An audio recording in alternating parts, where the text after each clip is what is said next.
Hi, Jen. Welcome to the podcast. I'm so Hi. happy to finally see you in person. We've known each other quite a while now. Yeah, same here. It's nice to finally meet you. Yeah, and I know you're super busy, so I feel really honored that you took a little time for me.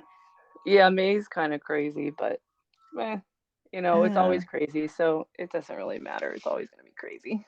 are your kids still in school? Yeah, I have one in and out today, so I told him he has to stay upstairs. Hopefully, he stays upstairs because he has finals today. So he comes in and out as they are Oh, going. yeah. But the other Yeah, two are at school. that's So. good. Yeah.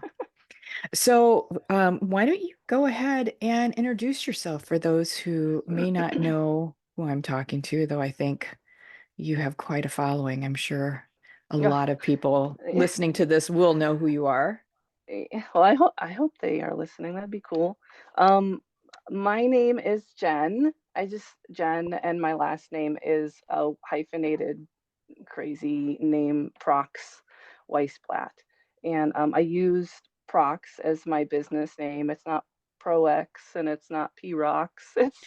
It's my last name, which is Prox, and I had to slap artist on that because there are some, I think, tires and lotion or something in that Really? same, yeah, in that same branding. So I slapped that on the end of it, and that's how you can find me on most of the platforms I'm on is ProxArtist.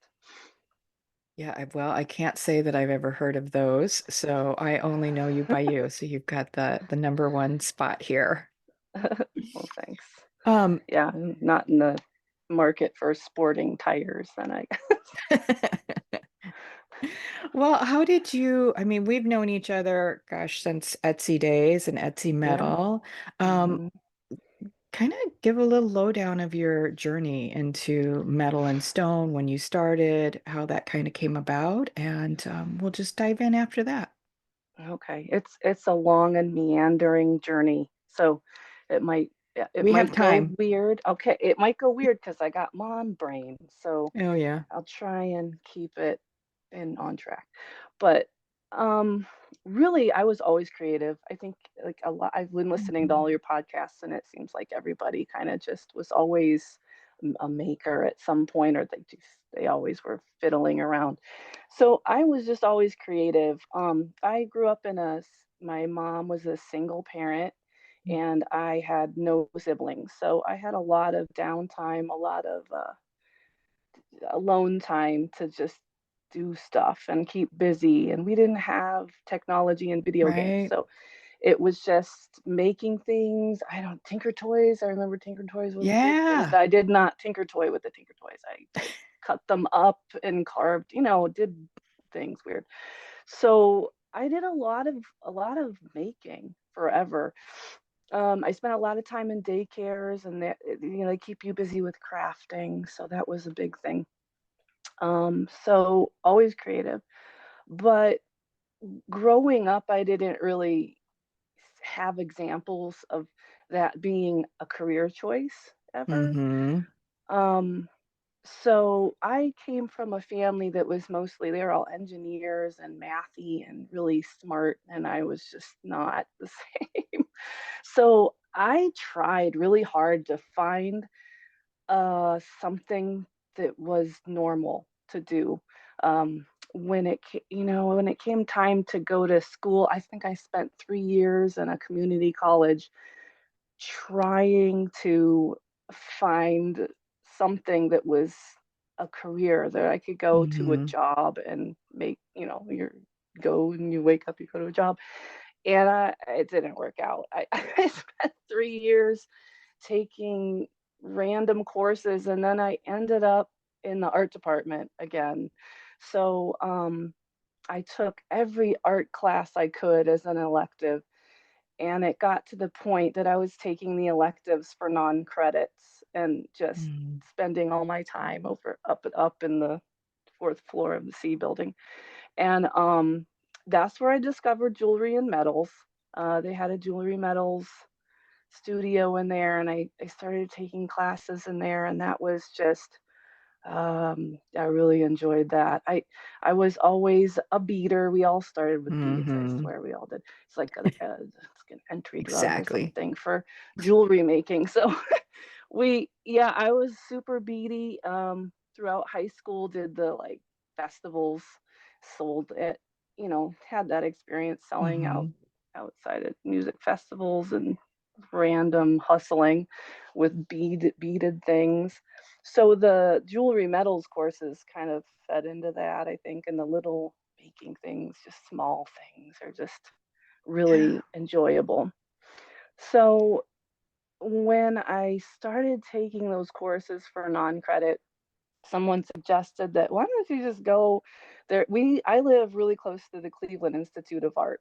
So they're like, why don't you just take your portfolio over there for funsies and see what happens? So I took the portfolio that I accumulated over at the community college over to the local art school, and I got in. And then what do? I don't know.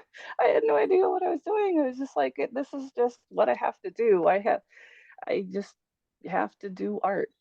Mm-hmm. So I ended up going to the Cleveland Institute of Art and for 4 years, and I got my degree in jewelry metals, um, which my mom was super supportive. Even though I don't Oh, come from that's a good. creative family per se, we do value your talents, and we're always told to follow that path. So I tried to avoid it, but it wasn't going to happen.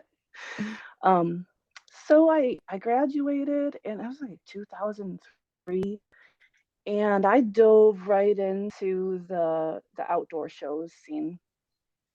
Back then I was making enamel work, primarily, mostly cloisonne, Mm. and Oh, it was really weird, kind of like abstract.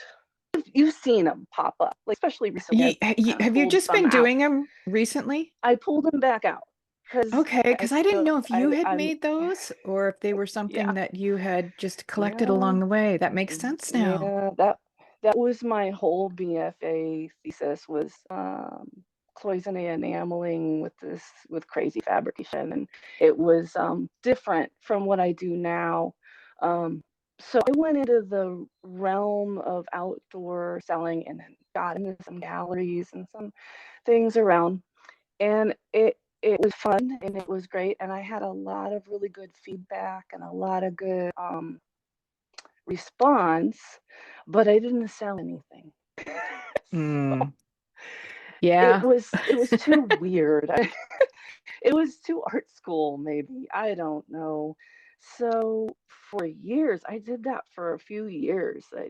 I would do a 7-hour radius of the show. That's a lot of work. It's so hard. And then at the same time, I was working as a technical assistant at CIA, as I Hmm. stayed on, worked in the annealing department. I worked in the gallery at CIA. And I also worked for a local production artist for a while. And the working at the school freed me up in the summers to do the shows. Um, and working for a production artist was interesting. It definitely told me that is not the direction I wanted to go. We did one trade show in New York and that just wasn't for me. I just Yeah. didn't like that. Doing that whole scene wasn't for me, but it was a great experience working for her, and I learned a lot of. I got really good at soldering. I soldered hundreds of Which you earrings. do a lot now. Yeah, lots of little tiny soldering things.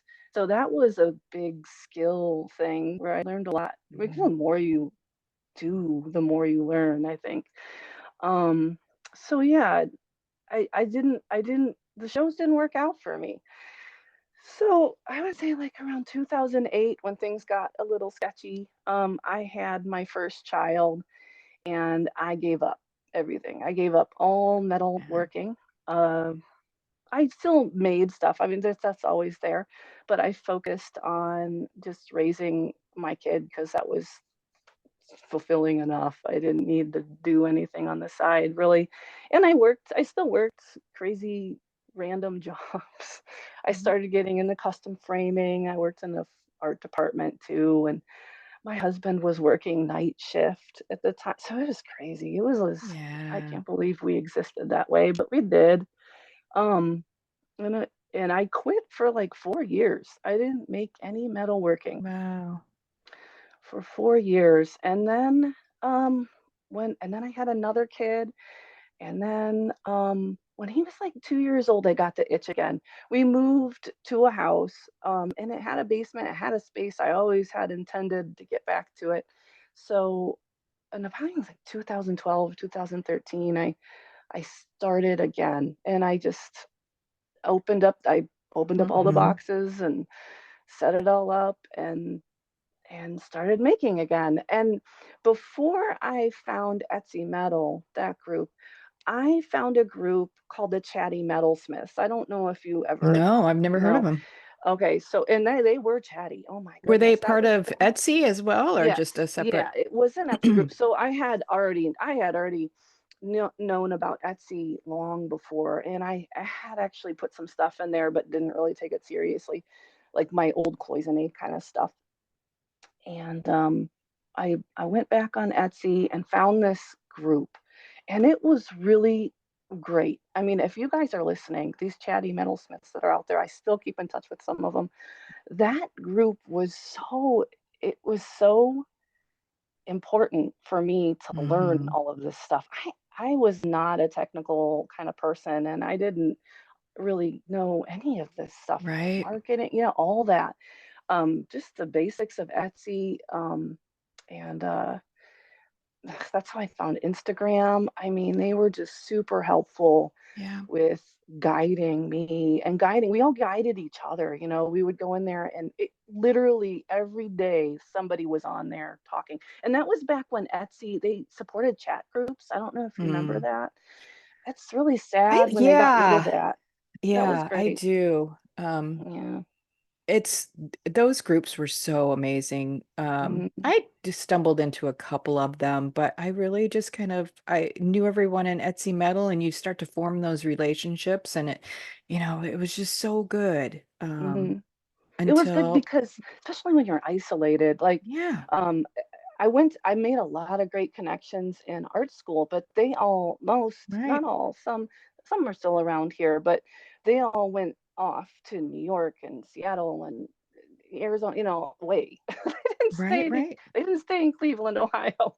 So, being able to stay connected to people doing what I do Yep. was really important. And I really like that you're trying to Yeah. start something again. Etsy I Metal really hope it, 2.0 kind of. yeah, I really hope it works out because it's a I do bummer. There's no too. platforms that make that Yeah. easier. I Yeah, think we'll figure it I'm out working though. on it right now, but it's a little slower now that I'm into summer. It's I hear like you. Oh gosh, you I know, I'm am going to enjoy this dreading. time. I am dreading summer. It's going to be so hard, but summer's always the hardest to balance everything for me, for sure. Yeah. Hmm. Do you naturally find yourself, well, I find my business slows down during the summer Hmm. naturally. Hmm. People Well, kind of drop off. actually, no. Oddly enough, as far as people looking to purchase things, it doesn't Hmm. really drop off. It's just me being able to make anything. It's hard. It's so hard in the summer. In the winter, there's a nice kind of rhythm that goes on. The Hmm. kids are at school. Right now, my 8-year-old, very, she's just needy. She needs me at all hours when she is home. She wants to do this, she wants to do that. She's not like my boys who were very self-sufficient. Hmm. She Yep. wants to go to the park. I mean, she doesn't want to be Yep. here. She wants to go socialize. She wants to be with people. So it's going to be interesting to see how I deal with that this Yeah. summer. Yeah. So anyways, the chatty metalsmiths, that's how I found Etsy metal because there was a couple people in the chatty metalsmith group that were the Etsy metal Oh, group as well. And then when Etsy took away our chatting abilities, I lost a lot of content. That was a bummer. Etsy is a bummer. It's it great, and at the is. same time, it was a a bummer. Once they sold, yeah, Yeah, once they they sold, got rid of the it chats. They just, got rid of it they just, got rid of the community. The community there. mhm, It was a but it was a great thing for so many people. And we all kind of are like, oh, it's so sad that Etsy's gone. But we made Etsy. Etsy didn't that's make us. true. That is So very true. as as creative people, I don't think of it as, oh, bummer. I think, what's the next thing? Because now, we all then moved to Instagram and rocked that. Mhm. And then what's next? Because Yeah. obviously Instagram's getting weird too. So I always hope there's something next, and it's always worked out. I So think so. I don't know what that is either. Um, yeah. And, just watching you through the years, you, you are just so prolific with your work. And at the same time, everything you make is so involved, so time involved. Um, I first I want to know how you really kind of develop a design. Do you sketch it out? Do you work directly with the materials and see what feels good? Do you have an idea in your head what you want to do? I mean, how does that come about for you? yeah, I definitely don't sketch anything. Uh I have, I want to say, in my mind, I have, um, I feel like it's how do I explain it? It's all in my head. And when I see a stone, or when I see something, or I'll just, I have one of those brains that never turns off. Okay. So when I go to sleep, it's Hmm. calculating and thinking. And when I'm waiting in the car line at school, I'm thinking about oh, how can I make that? And it's just constant. It's all in my head all the time. So if I don't get in the studio and get it out, my family will let you know I am not pleasant to be I feel around. the same way. I feel the I same have to way. get it out. And I can't put it on paper. It's not, I mean, I could probably, but it's not the same. Hmm. And it's just, I probably have 50 projects going on at one time right now. Like, Okay. it's that's how it seems like a lot gets done, because it really isn't like I'm you know putting this stuff out like crazy. It's more like you're seeing the end process of something that's maybe been going on for months, and there's Okay. piles of this started 3 months ago, this started, you know what I mean, and Yeah. it's a continual mess that I have. It's like a chaos that is not chaotic to me. If you went down and Right. looked, you'd be like, what is going on? But I know what's coming next. I have it in my head. I mean, like, I already know what I'm going to work on next. And I've got two, like, groupings of projects right now that I'm finishing. So it looks like, I don't want people to think that I'm like crazy working like that, because it's not realistic. Sometimes I feel like it's not realistic what you're seeing. Hmm. It's, it's months of work that Yeah, just because compiles and compiles. just even all the stampings and cutting those out. Mm. How many Yeah, stamps that's, do you have? Do you have any idea what you have? I've never counted them. I I'll have to say, for stamps, I've stopped acquiring those because I'm on to dies now, which is a whole nother thing. But I have Well, those so two, many, yeah. so many. I don't know. I They're know. not organized. They're all over the place. And there's ones that I use for production sort of stuff. And I said, oh shoot, that one, I gotta find that one stamp, and it's, who knows where it's at. So half the time spent looking for I something that know. I I should have that have creative organized. chaos too going on my Mm, bench, and it's like that is the one place that it works. But God, I swear to God, I'll yeah, be working on something and I'll put it down and I'm like, I need to remember it's there. And I'll come back and I'm like, where is it? I can't see it in the pile of things. And then suddenly there it is. yeah, Or it's on the yeah, it floor, one or the works. other. Oh gosh, yeah, yeah. No, I have, like, all my hammers lip on the floor. I don't even. It's chaos. So yeah, because I was wondering like how long it actually takes you to like work through a piece or a batch? Because I know you tend to work in small batches. And I was thinking, my Mhm. God, it just has to take one piece has to take days. Yeah, I don't even know. I probably should document the hours, but I don't. I have a general idea how long it took from start to finish. But in a day, and I think I might have gotten into this habit working for a production artist, because you don't do one task. It's never just you do this one task all day. Mm, You do like at least 20 tasks in one day. You do like you jump rings, you grind some castings, throw the castings in the tumbler, and do some of this soldering over here, do some little and do some enameling because she did enameling at that time for her production stuff. So it was just multiple tasks constantly going on. That's how my brain works yeah. anyways. So it works for me. I can't focus on one thing at a time. And then I'll get distracted. Like I'll be, oh, I'm gonna make bezels for this next thing in my Right. head. And then I get distracted by something that happened to fall on the table together. Oh, well, that looks kind of cool. Yeah. I'll start over there. And that's how the piles of projects happen. And I just let it do its thing, and things get done eventually. And it looks like I said, it looks like it's really fast. See, It's not. that's good because if I start something and I get distracted, it's like, well, that goes into some pile, this abyss that I never see it again until years Oh later. And I don't get no. very far, on Yeah, pieces. But everyone yeah, I was works kind of curious, different. so if you're working through that, is there a point sometimes that you just kind of you're like, yeah, that's really not what I want to do. But with all your small pieces, I feel like you could rework anything. Hmm. Oh, totally. And sometimes I'll finish something. That's something I have no problem with scrapping an idea. Like when because I quit for 4 years, and when I did that, I had a huge body of work that I was taking to shows. I ripped it all apart. That's why I have all those cloisonnés. I ripped it Hmm. all apart.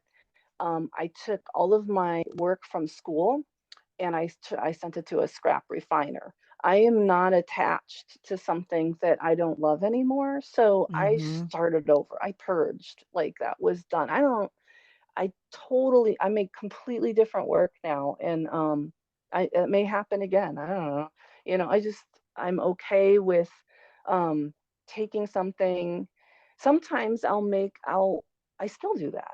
I'll make something and I don't feel that piece anymore. I will take it apart and use the parts for something else Right. or just scrap it. I mean, it's, I don't have a problem with that. I have a pile of things that never made it on a Hmm. website because it wasn't good enough for it. So Right. there's also that. So I just like there was a flaw or something that I couldn't So deal. I I don't mean, know. do you ever feel discouraged when that happens because you've spent a No, lot of time? See, not I at all. do. I'm No. like, oh I my mean, when God. you go through quitting and then taking an entire body of work and then scrapping it, I think Sure. you learn how refreshing that can be. Um, I guess I'm not super attached to stuff if I don't love it anymore. It's like, Yeah. okay, because for me, I've never run out. I don't of the next thing. There's always something. If it's not metal, it's something else. There's always something, and that's how it's always. I don't know. It's like I probably have some kind of like my brain probably doesn't work normal, I think a but lot of us have that. it just never stops for me, and I hope it never does. So I just you don't hit like creative blocks do you hit burnout at all?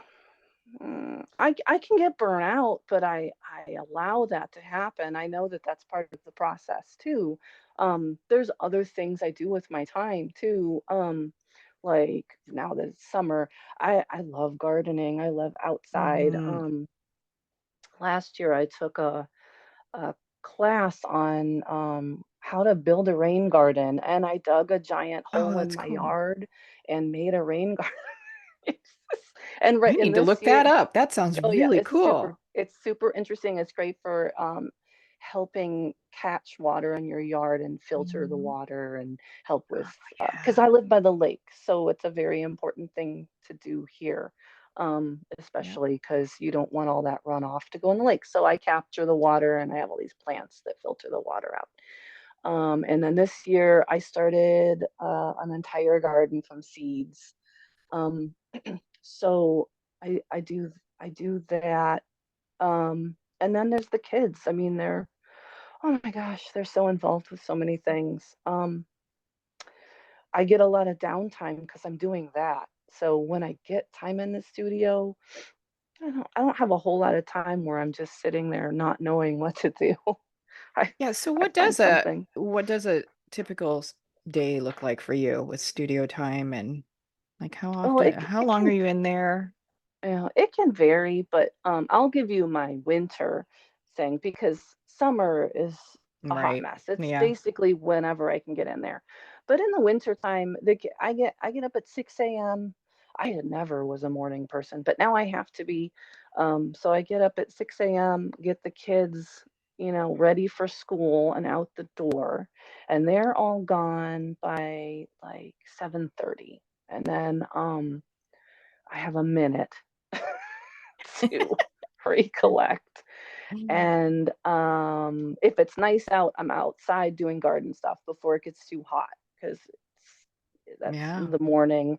Get my sweat on, get my it's like my workout, and then clean up and then go to the studio. And that usually is by like 8 or 9, depending on what was going on. If it's the winter time, it's right pretty much after they leave. I just go right down Hmm. there and I work in my little dungeon because it's a basement I'm in one too until, now. yeah, until about 2.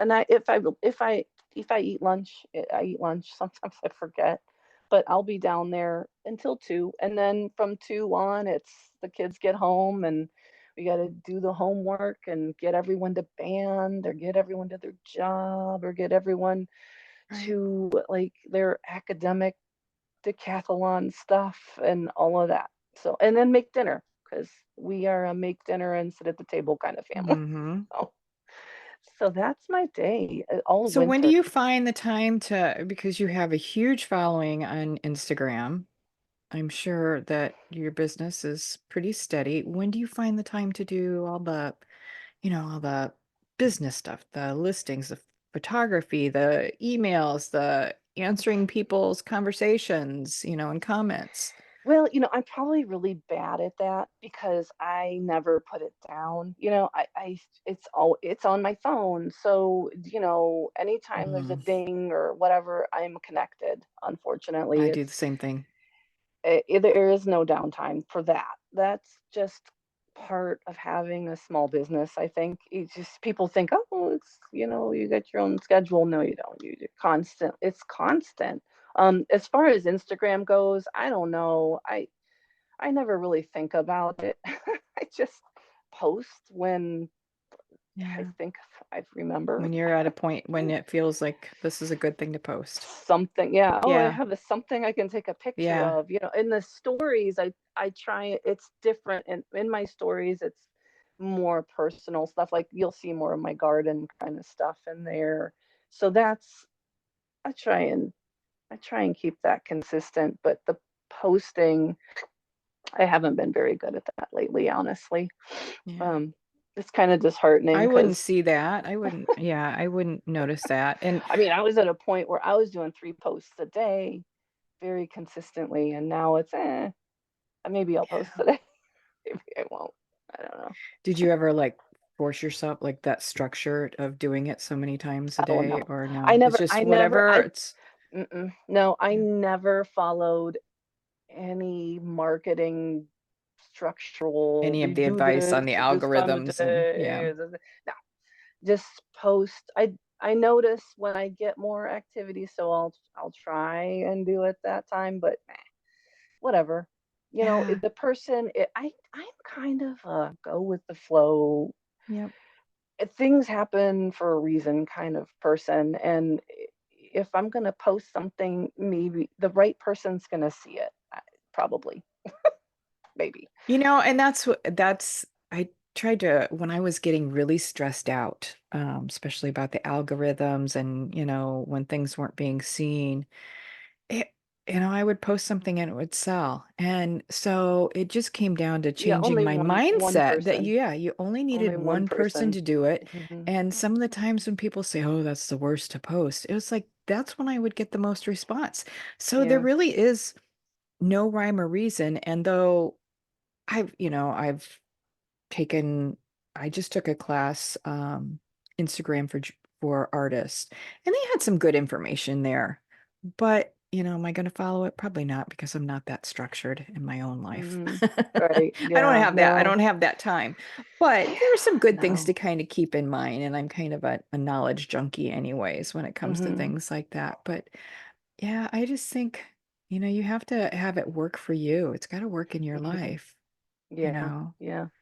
And especially when you are busy and you have children. And, I felt really lucky to be able to have nap time, because you can't Hmm. have a torch going with a toddler running around either. No. Geez, when mine were toddlers and I was working, it was crazy what we were doing. I would go down and work when they went to bed, and I'd work till 2 a.m. Oh God, Yeah. I And need my then sleep. I didn't sleep then. I really didn't get any sleep. Now I have a great sleep plan. There was no sleeping when they were toddlers. Oh gosh, no. It was crazy. Yeah. So I feel like, for many of us, making a sustainable living while, really staying true to your creative vision can be a real challenge. It appears like you've pretty well just stayed on track. Like, you make what lights you up, and there's Mhm. not a lot of little stuff, because you have to have this price point or that price point. Um, Having said that, are there any compromises you feel like you've made with your work in order to, or with your creative expression, in order to continue to make a living? Well, I mean, I had to scrap an entire collection like in 2008 because it Sure. wasn't working. So, I mean, I would have loved to have continued on that. That work was meaningful to me then, and Mm-hmm. it was just weird. People couldn't relate to it, I think. Although I feel like now that I mean, I was within a 7-hour radius of Cleveland, Ohio. So now I feel like I have a bigger audience that gets I have people Right. that get that. Um, so I've already had to change directions. Um, and it was I don't know if it was selling the work or anything like that that was motivating that. It was more I wanted to make work that I just wanted to make. Mm-hmm. I wanted to get out of that art school mentality where I had to be meaning, all that art school stuff. I had to kind of throw in the Yeah. garbage, really. I think And I would have struggled with that. I yeah, really do. it it was an art school. So, you're learning to make work. In my opinion, it was like learning to make work that's for a very small bubble of a community. And I wanted to make work that spoke to everybody and it was accessible. Like, I don't want to use words that are so Yeah. above your head that, like, that's how I felt like a lot of the stuff I had to do in art school was. It was for a specific group of people and it was like exclusive. You know, And you you know. have to come up with a concept, correct? Like, basically a thought behind your work, Yeah, because right. I think that would have been one of the things that I struggled with, because and with you doing the same thing, where you kind of have it in your head what you want to do, or you see Mhm. things and that's what inspires you. It's like, Mhm. I couldn't come up with a concept. I like the way this stone looks. I like the way this Yeah. combination looks. The end. Yeah, I got really good at just pulling stuff out of my butt really after it was made. It's I did it I went to art school, but I'm not in that. Like, I didn't want to teach. I didn't want to be in the fine arts like realm. It's just it was a good place. It was good for me to get me in that bubble and focused um, on making. Gosh, I was there till again 2 a.m. Like it was my magic number. 2 a.m. I was at school making like for 4 straight years, and it was a really good experience for me. But that it was my path wasn't fine arts. I just wanted to make work that spoke to a big amount of people. I just want it out there. I want people Mm-hmm. to have it. And I feel like that's, like I said, like we're all encouraged to find our talents in our family and find what that is that's given to you that Yeah. you can share. And people connect to what I'm doing. And that's what Mm-hmm. really resonates with me. I really love that, oh, they see this, and I'll get messages and the people will make connections with my work that they'll be like, oh, this is, it reminds me of this, or this is, I got this because of this. And it's really great. I love it that Yeah. they're finding, because for the longest time I was making this stuff that people just were like, what is that? I don't But there's a understand. real I know when I look at your work, there's almost like a talisman quality to it or a totem. Mm, There's a story within it and something I feel like when you see that and you connect to that and that has meaning to you, you want that piece. yeah. Yeah, I hope. And I love ancient things.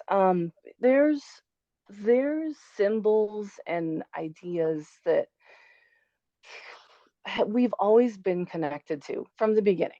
Hmm. And I loved anthropology. I loved learning that stuff. That was another thing that Hmm. I got connected with in art school that I didn't have any exposure in public school or my before, was learning about all that and learning about the sequence of things and how um just how all of those old symbols we still can connect to.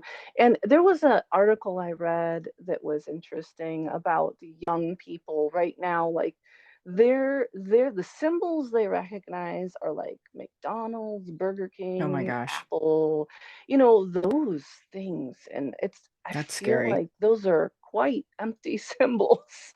So I think that people connect to these things because it's in our genes. And Apple and McDonald's doesn't fulfill the things that we need Yeah. to satisfy our lives. So Well, um yeah, I agree with that. And it's funny because our kids grew up so differently than we did. I can relate to your story. I was raised by a single parent most of my life and was an only child. And you made and you went outside and played and you got mhm, dirty and mhm, it was really disheartening for me when um we decided that we were going to spend our summers at a lake place and we purchased a place and it was the same lake that I grew up on and my kids did not want to be there. They mm. wanted to be home. They were bored. I'm like, let's catch frogs, let's Bored, catch bored, turtles, the B word. Yeah, and it took a long time for that. It's one of those that as they've gotten quite a bit older, then they can appreciate kind of that downtime. Mhm, But yeah, it's electronics, the internet, all of that has such a good side to it and mhm. a detrimental side. It does. It does. I'm a weird parent because my I have a 16-year-old, a 14-year-old, and an 8-year-old. Now, they have electronics out. They do have access Hmm. to it. But one thing I said they weren't going to have is phones. So they're like Yeah. the only Mine kids didn't out either. there. They My don't have any, they don't know how to Yeah, use a phone. I mean, mine didn't either until I really needed to, like when my son went. I mean, we had small schools. And so when he went to this giant school, I'm like, how am I going to find you? I need to be able to call you. And he's like, yeah, oh, okay. He didn't really care at the time. Now he does. yeah. Mine has a flip phone now, the 16-year-old, but he doesn't have a smartphone. So Yeah. the less he's connected, the better, as far as I'm concerned. I think so too. I think so Yeah. too. I mean, So, his whole thing is music now. So I don't know if he would have discovered that if he was constantly looking at a phone. yeah. So, what challenges do face now? I know time is one of them. Mm, Are there time, any yeah. other And challenges that my 8-year-old is the big challenge. My life. I don't know. I went from it having goes two boys. fast? I went from having two boys to having a girl who is very mm, different than the boys. She's Hmm. just, Yeah, they are. and she's more like me. I think she's probably the only one that's going to come out as maybe more creative, and she has to constantly keep busy. And oh boy, I recognize that. Um, so she's a big challenge right now for me. Like this Yeah. summer, it's going to be so hard Do you to get have anything done. we always did like we had a museum pretty close by that had really good art camps. And Yes, there's and camps. Yeah. my kids loved that. We had every Yeah. Saturday my son was going to pottery. He loved it. Hmm. No, Zoo we camp. I am in a great area. I mean, we have the Cleveland Museum of Art. There's Hmm. the Music Settlement that my oldest son is involved in, and then there's a fine art center that's probably like five minutes away from my house, and then there's a Y like right across the street. So there's definitely things, but I don't. I guess I'm kind of selfish and I want to keep my kids home. So I don't really put her in anything. Maybe a few things here and there, but I like to have them at home because Yeah. they eventually they're not going to be there, and it's Yeah. nice to have them, even though Yeah. they drive me nuts. Yeah, I know. It's one of those double-edged swords. I felt the same way. That was one of my motivations for really pushing my business to another level so that I could stay home and be with them. Yeah, I feel I was really shuffled to the lucky that. babysitter all the Mhm. time and Oh yeah, we never. Oh my gosh, yeah, we. I worked. I was working 3 jobs at one point. My husband was working. He works in the medical industry, so like at a hospital. So he was working hmm night shift, and we did everything we could to keep him at home. They never went to a daycare or anything like that. But it yeah, was hard, yeah. and it was really nice. And I feel really, really lucky that I can stay home and work. Um, hmm it's something really I never thought that would be Me either. Yeah. something I could do. It is one of the nice freedoms that you can have with this, Hmm.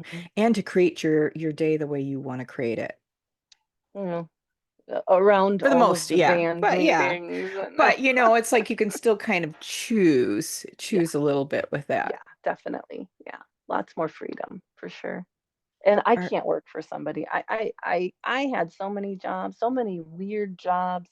I did interiors of jets, and I worked for production artists, and I 3 years was the longest I could tolerate mm-hmm. working for somebody. I don't know what it is. I just No, got I'm the bored, same. and it I would peak and like what's next, and there was nothing more to learn, and so on to the next thing. And Yeah.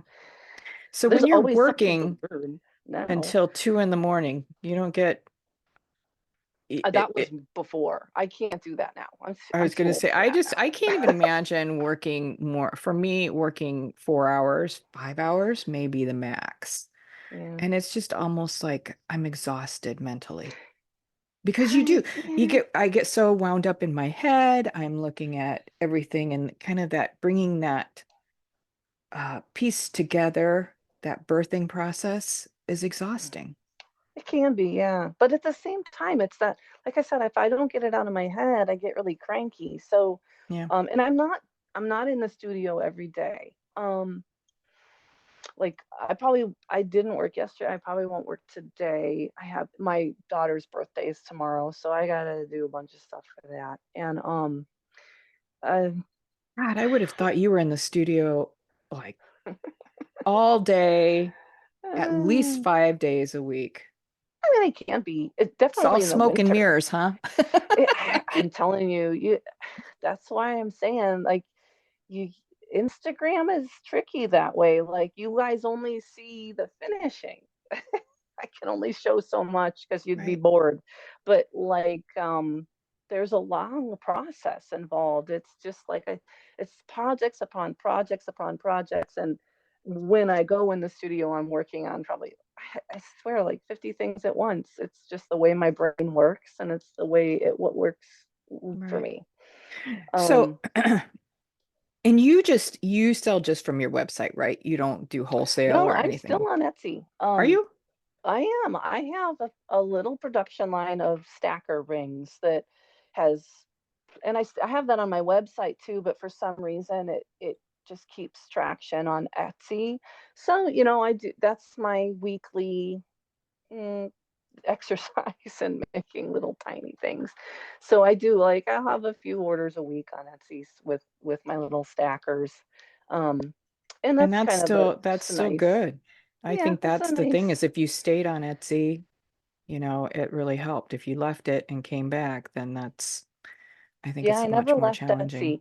I just don't do, I don't do my one of a kind pieces. It was when, they'd made all those changes and they Mm, started, I drove my customers there. So hmm.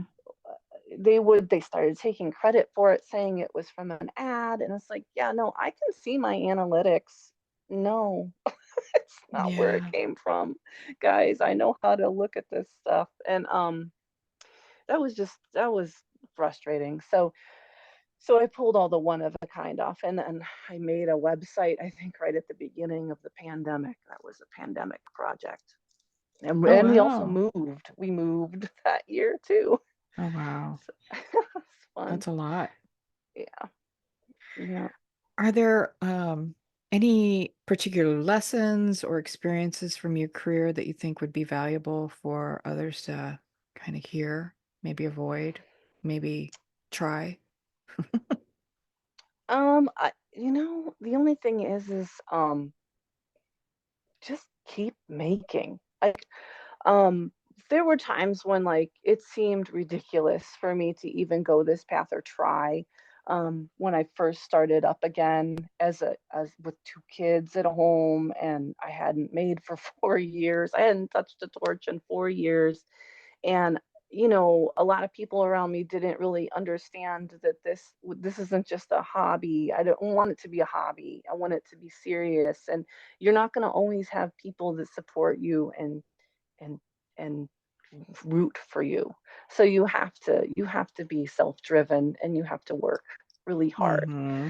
um I have a lot of people come to me and ask me advice when they want to go to art school. And Mm-hmm. I'm not always like, yay, yay, do it. I'm like, you, you have to be very self-motivated, and there's a lot of things you don't learn there that you have to learn with. If you want to do your own work, you have to learn all that business stuff too. And Yeah. you learn that stuff. That's important to know. Yeah, and I would think that just kind of your direction, you have to be really clear on what you want to make and how you want it presented. Do you want it in a gallery? Do you want Mm, to make, you know, what are you looking to get out of it? I had hmm thought about going back and going to art school because that was not something that was supported for me. And as interesting as it sounded like I was checking a box and maybe it would bring a little more value to myself mm, mentally or yeah. make me feel like less of an imposter. I realized that it just wasn't for me. Yeah, I almost don't think, I hate to say this, but I don't think art school is really necessary for what I am doing and what we're doing at all.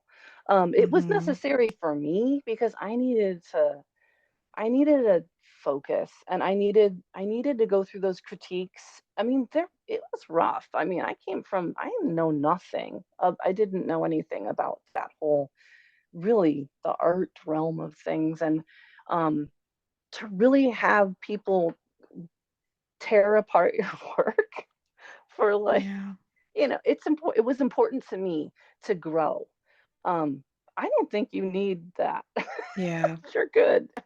I needed that to grow. And I don't necessarily think that art school's necessary now to make. There is so much information out Mm-hmm. there right now where it was like not available to learn the things that I was learning Right. in Yeah. school, in a school setting outside of school. So, or at least it wasn't as easy as it is now. It's so easy to learn what you need to learn to make. And Yeah. then once you learn it, you make 1,000 things and then you're you're good to go. Yeah. You've got the I have skills. a I have a friend of mine who went to art school and she's a very accomplished gallery artist. And we were talking one day and I like, I I was thinking about applying for just a small show, and I said, I don't know anything about writing a bio. I don't know how to talk about my work. And she's like, that is what I went to school for, was just Yeah. doing that. That's what they Bullshit. teach you. And she's like, Bullshitting. I, I have to come up with these concepts, and sometimes I don't even get it. And she said, but honestly, I envy you because you're able to make what you want, switch gears if you want to, and sell your work. I have Mhm. to wait for gallery representation. I have to wait for a piece to sell that I have to mark way up, Yeah. so that it looks legitimate. And I thought Mhm. that was really kind of an interesting, I guess I hadn't even thought of that. Mhm. It's a different realm. I did the show thing for a while. I did like my enamel work and some like those international shows, and like I said, it was received well. I did really well, but um, this wasn't my place. I just didn't. I I like I said, I like to reach out to a farther audience than that Hmm. small bubble that Well, you're exists doing in my. that. You're definitely Yeah, it's doing nice. that. It's nice to have that. It's amazing. It's amazing that all over the world, there's people I know that are liking what I do and wearing it. So with your actually, I'm thinking about this with your Instagram audience, and because of your, because I've seen people that I honestly think try to mimic your work. Yeah. And so I'm just, have you ever kind of looked at that and seen like, or got an idea of the ratio of jewelry artists to customers to, well, we all talked about the gemstone dealers before. But, Oh, do I look at my followers? yeah, And yeah, and and like do have kind of an filtering? idea of like, oh, I I have equal amount of jewelry artists as I do, Oh, I this. never. I I wouldn't. mean, I I think that would never. be impossible for you now because you have so many, Yeah. but you see Well, who I comes I in. went through I went through a when was that? Like a couple of years ago. I started doing you can do searches in your followers, Mm-hmm. and I did start eliminating the stone sellers. They just started to get really aggressive, Mm-hmm. and annoying, honestly. There's a few obviously that I do buy from. And there I have a relationship with maybe like 3 or 4 stone sellers Yeah, that are my people. I don't need any more, guys. If you're listening out there, please don't I friend know. That's request how me I felt and too. send me I the almost wanted dear to put that in my madams bio. and Do not follow me. and dear sir. Well, they won't look at it anyways. Dear sir, yeah, Yeah. no, I don't want Hi. that. Hi, yeah, the Hi. hi. Hi. Um, so I went through and I eliminated as many as possible with all the keywords I could find. And if they pop up, I look on a daily basis just for stone sellers. I don't care if it's other jewelers following me. I won't. I'll also get rid of manufacturers because I'm not looking to Mm-hmm. manufacture my work. So I do that on a daily basis. I will go or a weekly, just so it doesn't get overwhelming. I do get rid of accounts that I don't think are Yeah. they're just not necessary to follow me. So I won't block them per se, but if I keep seeing a particular name over and over, and it's like a Indonesian stone seller that sells the same shapes and gross stones that I don't want, Yeah. then I will block them. Yes, but I don't obsess over who is following me. I have had to block a couple makers because like you said, there's getting a little too Mm-hmm.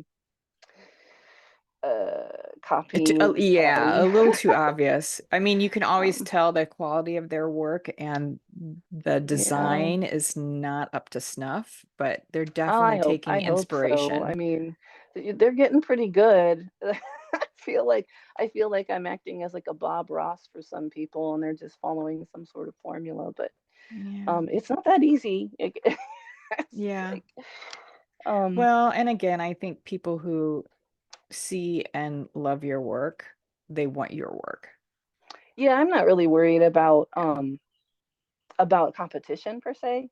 I don't really think it's a good direction though to Hmm. for them to follow a path of complete mimicry, um, because knowing how I came up to where I am, um, there was a whole part of my life where I filled sketchbooks at one point. Like I Hmm. do other things. I don't just do metal work. I have paint. I do painting and all this other. I do other things. So I have a dialogue of imagery, I think, that I've acquired from years of sketching and color, all the color stuff, the color theory and stuff is just from me constantly sketching, which I don't do anymore. But there was a period in my life where I filled sketchbooks full of what my aesthetic is, I guess. And if Hmm. you're mimicking Hmm. someone else's, you don't have my history, you don't know what that symbol means to me, so like Right. it's not beneficial to them. I don't Right. think.